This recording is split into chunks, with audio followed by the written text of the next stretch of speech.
अस्सलाम वालेकुम, मैं हूं इमरान वसीम। नाज़रीन, आज पाकिस्तान तहरीक इंसाफ की जानिब से लाहौर हाई कोर्ट का जो कल का फैसला है, जिसमें डिप्टी स्पीकर पंजाब असम्बली दोस्त मोहम्मद मज़ारी को वजारत आला का इलेक्शन कराने से मुतल्लिक इक़दाम उठाने का फैसला दिया गया। आज नाज़रीन, तहरीक इंसाफ ने लाहौर हाई कोर्ट का ये फैसला सुप्रीम कोर्ट में चैलेंज कर दिया है। ये अपील दायर करने के साथ साथ तहरीक इंसाफ ने एक अर्जेंट हेयरिंग की दरख्वास्त भी सुप्रीम कोर्ट में दायर की है, जिसमें यह कहा गया है कि अगर जो वजारत आला का इलेक्शन आज पंजाब असम्बली में होने जा रहा है, इस इलेक्शन को अगर ना रुकवाया गया, इसको ना रोका गया, स्टे ऑर्डर ना जारी किया गया, तो सूबे में कॉन्स्टिट्यूशन बहरान तो पहले पैदा हो चुका है, लेकिन इस फैसले पर अमल दरामद को ना रोकना भी आइन की खिलाफ वर्जी होगी। हमारे साथ सीनियर सहाफ़ी जुल्करनैन इकबाल मौजूद हैं, समा न्यूज़ से इनका ताल्लुक है। इनसे जानने की कोशिश करते हैं कि तहरीक इंसाफ की दरख्वास्त में क्या प्लीडिंग अदालत के सामने की गई है और कितना इम्कान है कि इस अपील की रोशनी में सुप्रीम कोर्ट से तहरीक इंसाफ को किसी किस्म का कोई रिलीफ मिल सके। बहुत बहुत शुक्रिया जुल्करनैन इकबाल, आपका वक्त देने का। क्या प्लीडिंग की गई है इस दरख्वास्त में लाहौर हाई कोर्ट के फैसले के खिलाफ? देखिए, प्लीडिंग्स में आए तो सबसे जो मेन है वो ये है कि आज 4 बजे जो इलेक्शन होने जा रहा है उसको रोकने की सदा की गई और कहा गया कि उस हद तक फैसले को मुअत्तल किया जाए। दूसरा, मॉडिफिकेशन मांगी गई है फैसले में कि जो इतना कम टाइम दिया गया था उसको थोड़ा टाइम बढ़ाया जाए, क्योंकि हमारे लोग हज पे गए हुए हैं, मुनासिब वक्त दिया जाए। तीसरी प्लीडिंग ये है कि हमजा शहबाज को डीनोटिफाई किया जाए बतौर वज़ीर आला, और ये भी साथ उसमें सदा की गई है कि क्योंकि लेवल प्लेइंग फील्ड इलेक्शन के लिए ज़रूरी है तमाम कैंडिडेट्स के लिए। आइन का ये तकाज़ा है कि सबको लेवल प्लेइंग फील्ड मिले। एक वज़ीर आला होगा तो वज़ीर आला होते हुए वज़ीर आला का इलेक्शन लड़ेगा, तो इससे उनका ये कहना है कि लेवल प्लेइंग फील्ड नहीं मिलेगी, उसका असर रसूख ज़्यादा होगा अरकान के ऊपर, अरकान असम्बली के ऊपर। इसलिए डी नोटिफाई किया जाए हमजा शहबाज को, और जो एक मुनासिब टाइम है उसके बाद इलेक्शन कराने का जो हिदायत है वो जारी की जाए। तो ये भी साथ कहा गया कि जब इसमें ये जो रिकाउंटिंग की हद तक ऑर्डर दिया गया था कि रिकाउंट करें, उसको भी सेटिस्फाइड किया जाए सुप्रीम कोर्ट की जानिब से, क्योंकि उन्होंने ये कहा है कि जब इसमें मान लिया अदालत ने भी कि इलेक्शन ठीक नहीं हुआ था, जिसकी काउंटिंग ठीक नहीं थी, तो फिर उसको रिकाउंट करने के बजाय नए सिरे से इलेक्शन कराने का ऑर्डर दिया जाए। ये इस्तदा की गई है पीटीआई की जानिब से। सब्तान खान जो पंजाब असेंबली अपोजिशन लीडर हैं, उनकी जानिब से ये पिटीशन दायर की गई। माशाल्लाह, बड़ा पेस है आपका, बड़ी तेज़ी के साथ आपने सारी तफसीलात जान कर दी। अच्छा जुल्करनैन, ये बताएं, पिटीशन आपने भी पढ़ी, मैंने भी पढ़ी, लेकिन क्योंकि आपको लेके साथ में प्रोग्राम कर रहे हैं, ये बताएं कि एक दरख्वास्त में ये भी कहा गया है कि जो हमजा शहबाज पंजाब के वज़ीर आला हैं, इसमें कहा गया है कि लाहौर हाई कोर्ट के इस फैसले के ज़रिए हमजा शहबाज का जो गासिबाना कब्ज़ा है वज़ीर आला ऑफिस के ऊपर, उसको दरअसल इस फैसले के ज़रिए लीगल कवर किया गया है। तो आप क्या समझते हैं कि ये प्लीडिंग करना इस दरख्वास्त में बिल्कुल दुरुस्त है तहरीक इंसाफ की तरफ से? और दूसरा, अर्जेंट हेयरिंग की दरख्वास्त भी दी गई है, आप समझते हैं कि ये दरख्वास्त अर्जेंट हेयरिंग के लिए फ़िक्स हो सकती है? देखें, जब अदालत 24 घंटे काम करती है तो मेरे ख्याल फिक्स होनी भी चाहिए, क्योंकि 4 बजे इलेक्शन है। अगर इलेक्शन हो गया उसके बाद ये दरख्वास्त लगी, फिर तो इसको मेरा ख्याल इसके पकौड़े भेजिए इस दरख्वास्त के ऊपर, तो फिर यही होगा, क्योंकि उसके अलावा कुछ चारा नहीं है ना। वो यही चाह रहे हैं कि आज होने वाला इलेक्शन रोका जाए।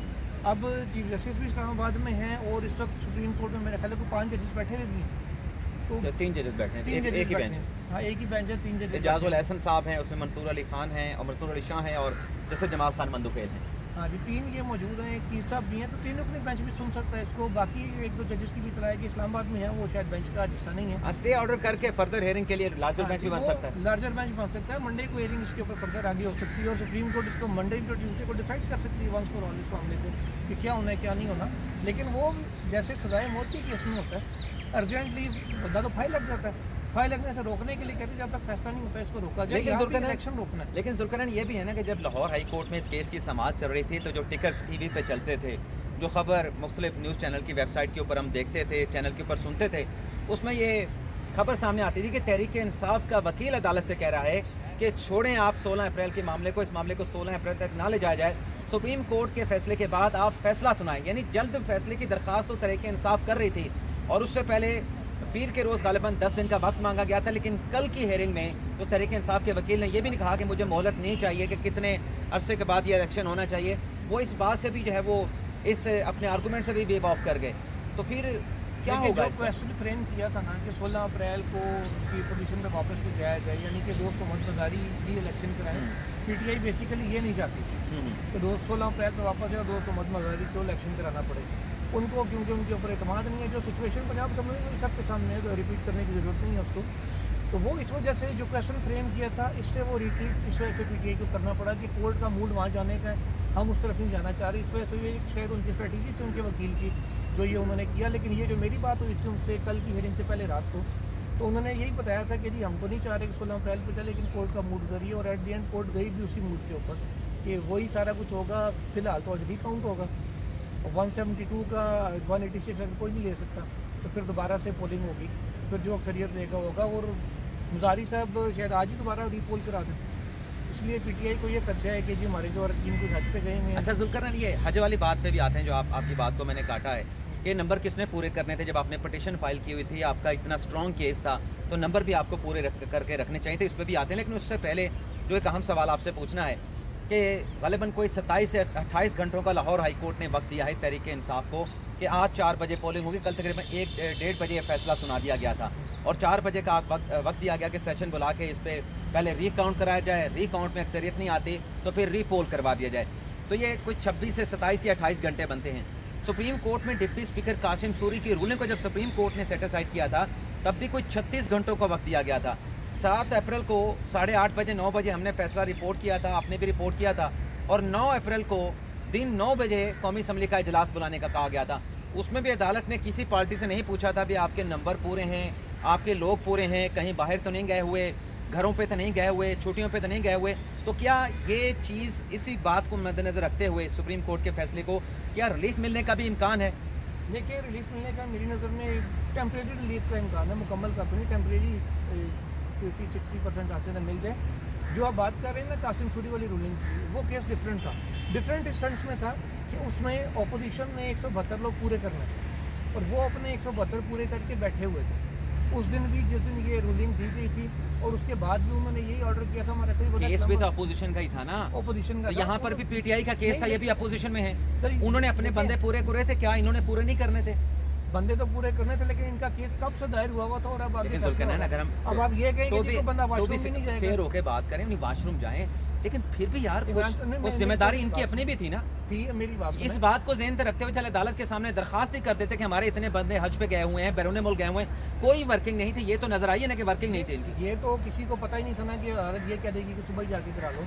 और आपको भी पता है, आप खुद वहाँ से 2 दफ़ा अल्लाह ने आपको मौका दिया, अपने घर बुलाया, आप वहाँ से मक्का से मदीना से होके आए हैं। जब आप वहाँ बैठे हुए होते हैं ना, इंशाल्लाह तीसरी मरतबा इकट्ठे जाएंगे। इंशाल्लाह जी, अल्लाह लेके जाए हम सबको इकट्ठे। मैं तो कहता हूँ इस अक्टूबर का नवंबर का प्रोग्राम बना लें। इंशाल्लाह दुआ करते हैं, अल्लाह ताला मंजूरी दे तो हम तो तैयार बैठे हैं। जब मैं तैयार बैठा हूँ अक्टूबर नवंबर के लिए, मैं अभी भी जाने को तैयार हूँ। अल्लाह मियाँ से बुलावा आ जाए। चीज़ ये कि जब आप वहाँ बैठे होते हैं ना, आप उस कैफियत को समझते हैं। पीछे अगर आप खुद भी सीएम हैं और आपका पीछे सिलेक्शन सेट हो रहा है, आपने कहना है भाड़ में जाए, मैं इधर अल्लाह के पास बैठा हूँ ना, ये मौका दोबारा तो नहीं, पता नहीं मिले ना मिले, तो अल्लाह को मंजूर हुआ, जिंदगी का कोई पता नहीं होता। सीएम पीएम पीछे बनते रहेंगे सारे। तो जो गए हुए उनको ये कह के बुलाया नहीं जा सकता। हाजी की सादत है, आपको पता है, जो जा रहा है उसको रोकते ही बंदे को शर्म आती है कि यार तू हाजी ना जा, मेरा इलेक्शन है। ये कोई कह सकता, आप किसी को कह सकते? 4 दिन बाद भी जा सकते थे। नहीं, जो अभी तो 10 दिन पड़े ना, 6 से 7-8 दिन पड़े। सर, जो शेड्यूल फ्लाइट शेड्यूल अनाउंस होता है ना गवर्नमेंट की मिनिस्ट्री की जाने से, उसमें आप अमेंडमेंट उस अंदाज में नहीं करा सकते। आपकी सिर्फ जाने की फ्लाइट की ख्वारी नहीं होती, वापसी भी बड़ी ख्वारी होती है। चलिए, ये तो आपकी हमारी डिस्कशन है ना, हमारे सवालात हैं। फैसला तो सुप्रीम कोर्ट ने करना, अपील दायर कर दी है तहरीक इंसाफ ने। अब देखते हैं कि अपील को समाअत के लिए क्या अर्जेंट हेयरिंग के लिए मुकर्रर किया जाता है, और अगर मुकर्रर होती है तो बेंच कौन सा बनेगा, फिर ये दूसरा सवाल होगा।